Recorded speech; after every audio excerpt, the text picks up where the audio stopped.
You'll understand shortly why today's philosophy is brought to you by the Irish author James Joyce. He wrote, "A man of genius doesn't make mistakes. His errors are volitional, and they are the portals to discovery."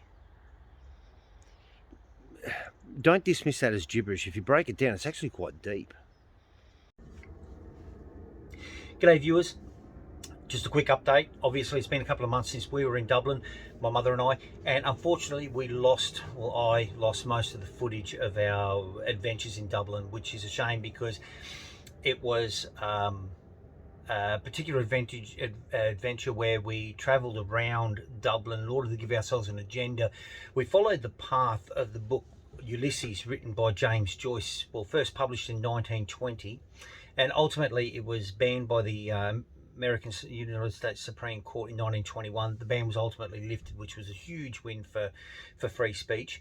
It's considered to be the second hardest book to read, behind the Brothers Karamazov, which I think it really should be around the other way. I thought the brothers were a bit easier to read, but it essentially, through James Joyce's eyes, through his alter ego, his character Stephen Dedalus, who appears in a few of his novels, he essentially follows his character through the city of Dublin on, I think it was June 16th, 1904. That was the day in which it was set. And he ultimately walks from the south end, I think it was called Sandy Cove, south of the harbour, walks all the way around to Howth Head, all the way through the city, stopping at pubs and visiting people and essentially just living out his day. And I think the idea was, I think Joyce's idea was, if Dublin for any reason was sacked in a day, it could be rebuilt based on that book. So it was quite an undertaking, and it remains a literary classic. I apologise if I stumbled through this because we didn't script any of our trip, but just before I put it on, it has been 5 months, and coincidentally what I do is I go and buy a shirt and I wear it for a while, and when that shirt gets a little bit dirty or stretched or ruined, it turns into a work shirt. I'm wearing the same shirt I wore when I was making these videos in Dublin. Anyway, enjoy. So we've obviously come to another significant spot in James Joyce's Ulysses, which is Sandymount Beach.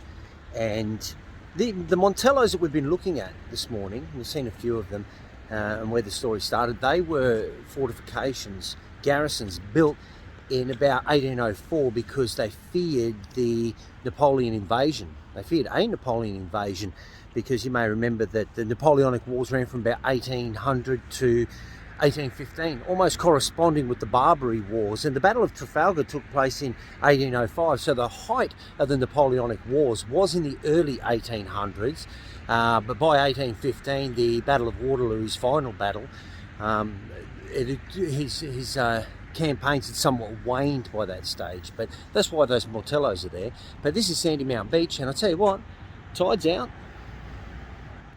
Location number 2 in our adventure following the footsteps of James Joyce's Ulysses. Directly behind my shoulder here, you'll see Summerfield House. This is where James Joyce taught in 1922 when he wrote Ulysses. But equally important, his character, his alter ego, Stephen Dedalus, taught at this school in the Ulysses. Dublin by night.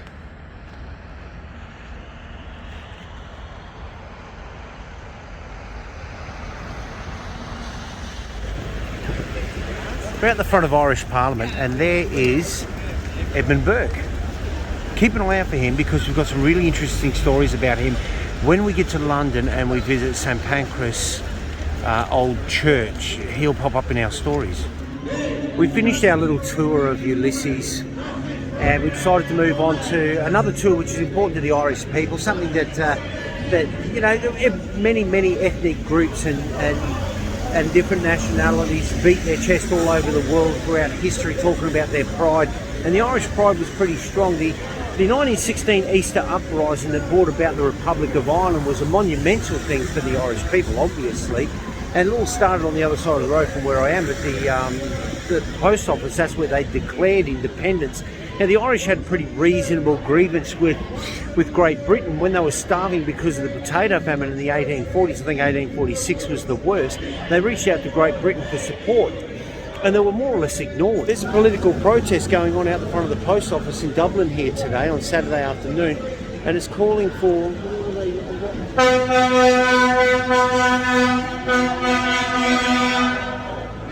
women, life, freedom in Iran. Good luck to them.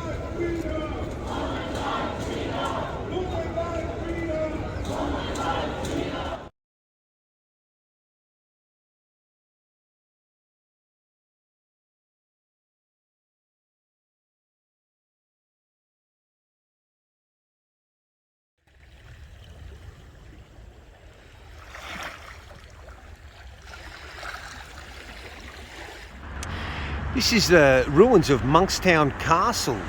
Although this was built in the 12th century, an abbey was initially built here in about 800 CE.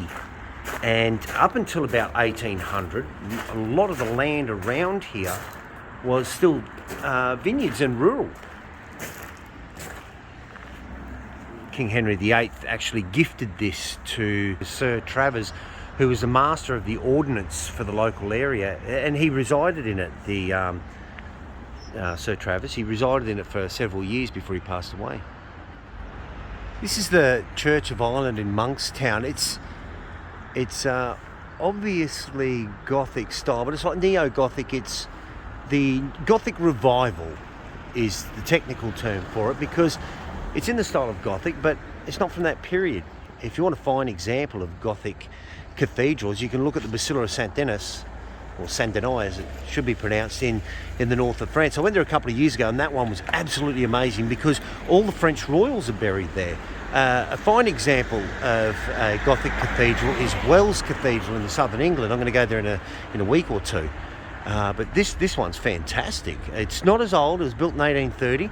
Not as old as some of these other ones, but this is that Gothic revival where they keep that style alive, which is great for us.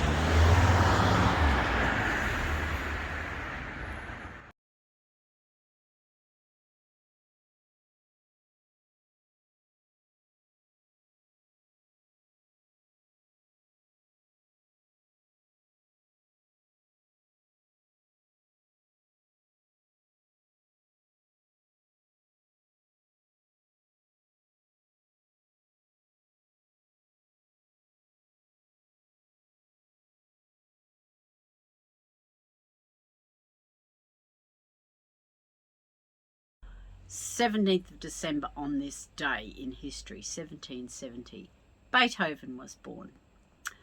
On this day in history, the 17th of December 1903, near Kitty Hawk, North Carolina, brothers Orville and Wilbur Wright successfully flew an aeroplane for 120 feet.